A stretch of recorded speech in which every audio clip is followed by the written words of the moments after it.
อลูกหนังวิเคราะห์บานเตะที่ได้3คู่ประจำวันพุธที่18เดือน3ปี2026ทำเรื่องในคุยหนึ่งในศึกยูฟ่าแชมเปี้ยนลีกรอบ16ทีมสุดท้ายนัดที่2เตะในเวลา3:00ของคืนนี้การพบกันระหว่างหงแดงลิเวอร์พูลจะเปิดบ้านต้อนรับการมาเยือนของกาลาตาสารายผลการแข่งขันในนัดแรกเป็นกาลาตาสารายสามารถเปิดบ้านเฉือนเอาชนะลิเวอร์พูลไปด้วยสกอร์1-0ลิเวอร์พูลในเกมลีกล่าสุดถือว่าพักตัวผู้เล่นหลักหลายคนพอสมควรเพื่อมาสู่ในเกมนี้พวกเขาได้เปรียบในเรื่องการเล่นในบ้านความมั่นใจและประสบการณ์ในเวทีใหญ่ที่หลายกว่าส่วนกาลาตาสารายผลงานในช่วงหลังถือว่าค่อนข้างดีโดยเก็บชัยชนะได้อย่างต่อเนื่อง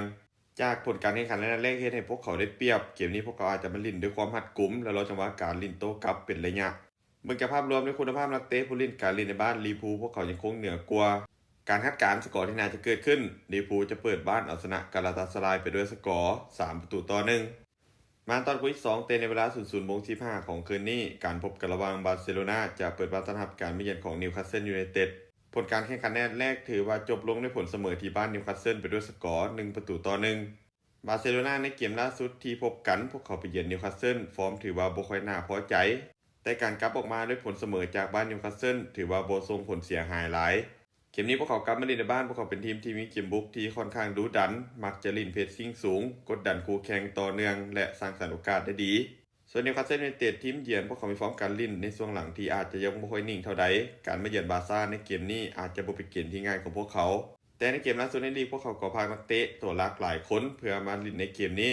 ผู้เกมคาดว่าบาร์เซโลนาจะเป็นฝ่ายที่เข้าบานและบุกกดดันหลายกว่าส่วนนิวคาสเซิลอาจจะลินด้วยความหัดกุมและรอจังหวะการลินโต้กลับเป็นระยะเกมนี้เบื้องจากภาพรวมยังคงให้บาร์เซโลนาเจ้าบ้านที่เหนือกว่าพอสมควรและมีโอกาสค่อนข้างสูงที่จะเก็บชัยชนะไปได้การคาดการณ์สกอร์ที่น่าจะเกิดขึ้นบาร์เซโลนาจะเปิดบ้านเอาชนะนิวคาสเซิลยูไนเต็ดไปด้วยสกอร์3-0มาตอนที่3เตะในเวลา3:00ของคืนนี้การพบกันระหว่างบาเยิร์นมิวนิกจะเปิดบ้านต้อนรับการมาเยือนของแอตแลนตาผลการแข่งขันในนัดแรกเป็นบาเยิร์นมิวนิกที่สามารถบุกไปเอาชนะแอตแลนตาไปด้วยสกอร์6-1เกมนี้มีโอกาสค่อนข้างสูงแล้วที่พวกเขาจะผ่านสู่เข้ารอบต่อไปบาเยิร์นมิวนิกเจ้าบ้านพวกเขามีฟอร์มการเล่นในช่วงหลังที่ค่อนข้างดีโดยเฉพาะเกมในบ้านที่เล่นได้อย่างดุดันและยิงประตูได้ค่อนข้างต่อเนื่องส่วนแอตแลนตาทีมเยือนฟอร์มในช่วงหลังถือว่าบ่ค่อยดีเลยโดยบ่สามารถเก็บชัยชนะได้เลยใน5เกมหลังสุดปัญหาของทีมคือเกมรับที่เสียประตูง่ายและเกมบุกที่ค่อนข้างฝืดในการจบสกอร์เกมนี้เบื้องจากภาพรวมบาเยิร์นมิวนิกถึงแม้พวกเขาจะชนะขาดมาแล้วในนัดแรกแต่เกมนี้พวกเขาเล่นในบ้านน่าจะยังคงเปิดเกมบุกใส่อย่างต่อเนื่อง